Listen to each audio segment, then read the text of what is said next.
পঞ্চতন্ত্রের গল্পে আজকে শুনবেন বিষ্ণুরূপী তাঁতি। এক নগরে দুই বন্ধু থাকত, এক তাঁতি আর একজন ছুতার। দুজনের খুব ভাব ছিল। সেই ছোটবেলা থেকেই কেউ কাউকে ছাড়া থাকতে পারেনি। যেখানে যায় একসঙ্গে যায়, যা করে তাও একসঙ্গে। এমনি জোড়ামানিক, হরিহর আত্মা যাকে বলে আর কি। সেই নগরে ছিল এক বারোয়ারি মন্দির। লক্ষ লোকের সমাগম হয় পালা পর্বণে। বসে বিরাট মেলা। হাতি, ঘোড়া, বাঘ, ভাল্লুক কত কি আসে। সার্কাস, নাচ, গান, নানা রকম বিনোদনের ব্যবস্থা থাকে সেখানে। তাই দুজনে একদিন গেল সেই মেলায়। মেলার এ প্রান্ত থেকে ও প্রান্ত ঘুরে বেড়াচ্ছে। হঠাৎ দেখে চন্দ্রমা যেন আকাশ ছেড়ে হাতির পিঠে চড়ে মেলায় ঢুকছে। না, চন্দ্রমা নয়, রাজকন্যা।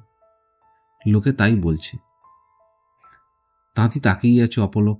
কিছুক্ষণের মধ্যে ধপাস করে সে মাটির ওপর পড়ে অজ্ঞান হয়ে গেল। ছুতোর তো হতবাক। সঙ্গে সঙ্গে ধরাধরি করে নিয়ে গেল নিজের বাড়ি। বদ্যি কবিরাজ ডেকে চিকিৎসা করাতে অল্পেতেই জ্ঞান ফিরল। তারপর নিভৃতে জিজ্ঞেস করলো তাঁতি বন্ধুকে। যা বলল তা শুনে তো তার আক্কেল গুড়ুম। তাঁতি বলল, রাজকন্যাকে দেখার পর থেকেই কাম স্বরে আমি বিদ্ধ হয়েছি। মরণ আমার নিশ্চিত, কারণ এর কোনো প্রতিকার নেই একমাত্র মরণ ছাড়া। তাই তুমি আমার চিতা সাজাও, আর যদি তোমাকে কোনো কষ্ট দিয়ে থাকি বন্ধু, মাফ করে দিও। এই বলে তাঁতি নীরবে কাঁদতে লাগল। বন্ধু ছুতোরও কিংকর্তব্য বিমূঢ়। কিছুক্ষণ ভেবে সে বলল, বন্ধু ধৈর্য ধরো, তুমি যেখানে যাবে আমারও গন্তব্য তাই। দু চোখ কি দুদিকে তাকাতে পারে? তাই চিতা সাজাতে হলে দুটোই সাজাবো, কিন্তু ভাবছি যে আগুনে তোমার হৃদয় পুড়ছে তা থেকে তোমাকে দেহটাকে বাঁচাই কি করে। তবে এটাও ঠিক, সব রোগেরই ওষুধ আছে। শাস্ত্রে বলেছে না, সর্বস্ব ধস্মতি। তুমি আমার উপর ভরসা রাখো, যা হোক ব্যবস্থা একটা হবেই। এই বলে ছুতার কিছুক্ষণ চিন্তা করে সহজসায় বলল, বন্ধু হয়ে গেছে, সমস্যার সমাধান হয়ে গেছে। আজ রাতেই তুমি রাজকন্যার সঙ্গে মিলিত হতে পারবে। তাঁতি উদাস কণ্ঠে বলল, এত রক্ষী পাহারা দিচ্ছে, একমাত্র বায়ু ছাড়া আর কেউ সেখানে ঢুকতে পারে না। এটা কি করে সম্ভব? মিছিমিছি তুমি আমায় নাচাচ্ছ। এ তোমার বন্ধু বাৎসল্য, আর কিছু নয়।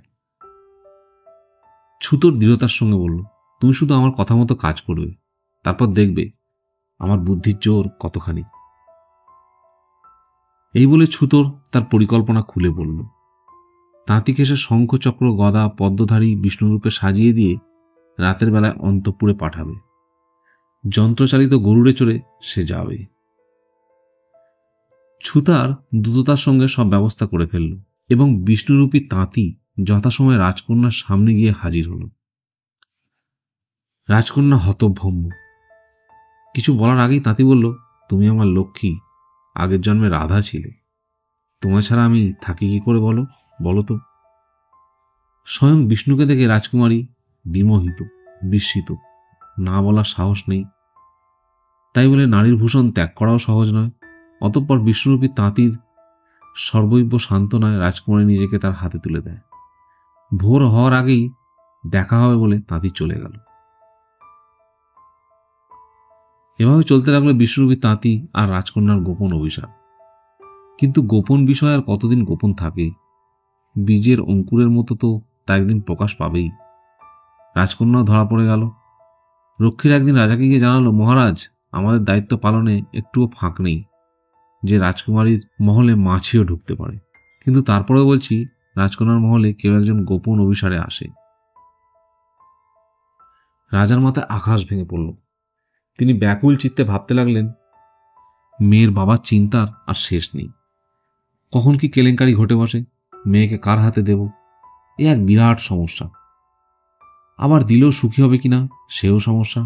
মেয়ে জন্মালেই বাপ মায়ের মন উড়ে যায়। এসব ভাবতে ভাবতে রাজা গেলেন অন্তঃপুরে।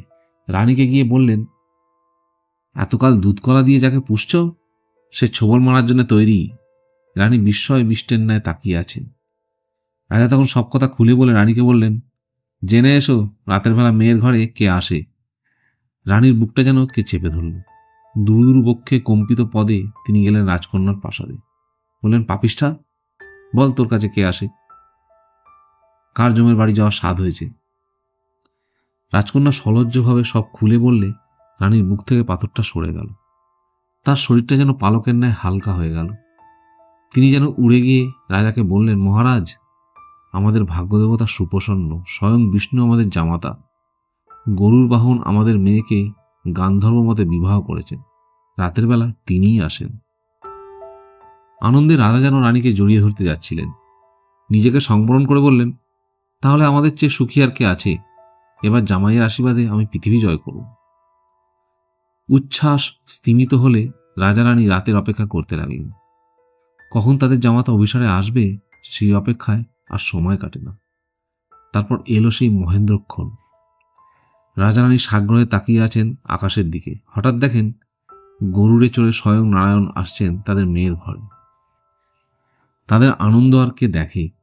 রাজা পরদিনই শুরু করলেন পার্শ্ববর্তী রাজ্যসমূহ জয় করতে।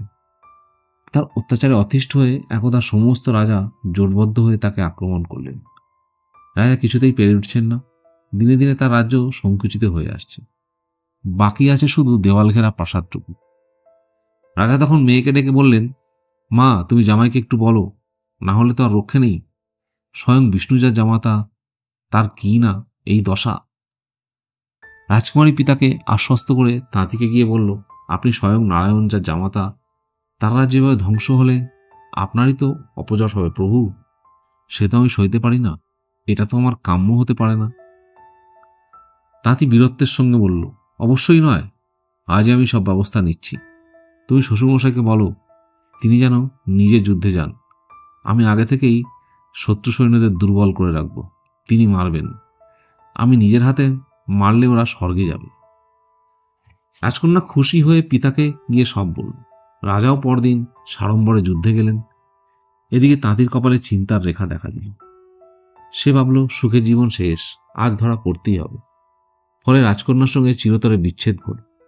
এমনকি জীবনটাও যেতে পারে। তার চেয়ে যুদ্ধক্ষেত্রে গিয়ে মরা ভালো। তাতে অন্তত দেশের পক্ষে একটা কাজ হবে এবং দেশের জন্য প্রাণ যাবে। এরূপ ভেবে তাঁতি গরুড়ে চড়ে আকাশে উঠে গেলেন। এদিকে বৈকুণ্ঠে স্বয়ং বিষ্ণু চিন্তাগ্রস্ত হলেন। তিনি গরুরকে ডেকে বললেন, তাঁতির পর কাণ্ড দেখেছ?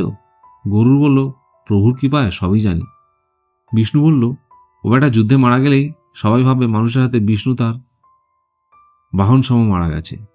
তাতে সর্বনাশ তো আমাদেরই, কেউ আর আমাদের পুজো দেবে না। তা এখন কি কর্তব্য প্রভু? বিষ্ণু বলল, তুমি গিয়ে ওই কাঠের গরুরে ভর করো, আর আমি তাঁতির মধ্যে ঢুকি। এছাড়া আর উপায় কি? কথা মতো কাজ হলো। বিষ্ণু যুদ্ধক্ষেত্রে গিয়ে সৈন্যদের মায়াবশে দুর্বল করে দিলেন, আর রাজা তাদের হত্যা করলেন। যুদ্ধ শেষে তাঁতি যখন মাটিতে নেমে এলো তখন সবাই তাকে চিনে ফেলল। এই যে আমাদেরই তাঁতির পো। তাঁতি যখন সব ঘটনা খুলে বলল, রাজা তার বুদ্ধি ও সাহস দেখে, সর্বোপরি তার সাহায্যে নিজে প্রভাব ফিরে পেয়ে অত্যন্ত খুশি হলেন। শুধু তাই নয়, সাড়ম্বরে তিনি রাজ্যসহ রাজকন্যাকে তার হাতে তুলে দিলেন। তাঁতির কাহিনী শুনে কটরক বলল, তা তো বুঝলুম, কিন্তু সঞ্জীবক আর পিঙ্গলের ক্ষেত্রে আমাদের আর কি করার আছে? দমনক বিজ্ঞের ন্যায় মাথা নেড়ে বলল, আছে আছে, দেখো, ধনুকধারী তীর ছুড়লে কেউ মরে কেউ মরে না, বুদ্ধিমান বুদ্ধি ছুড়লে তার সামনে কেউ বাঁচে না। কটরক বলল, বুদ্ধিতে তুমি শেয়ানা, এতে কোনো সন্দেহ নেই, কিন্তু পিঙ্গলকের সঙ্গে সঞ্জীবককে ছাড়াছাড়ি ঘটনার শক্তি তোমার কোথায়? শোনো, শাস্ত্রে আছে না, কৌশলেতে পারবে, জাগায় জোরে হয় না, কাক মারলো কেউটে সাপ দিয়ে সোনার গয়না। কটরক বলল, কিরকম? দমনক বলল, তাহলে শোনো।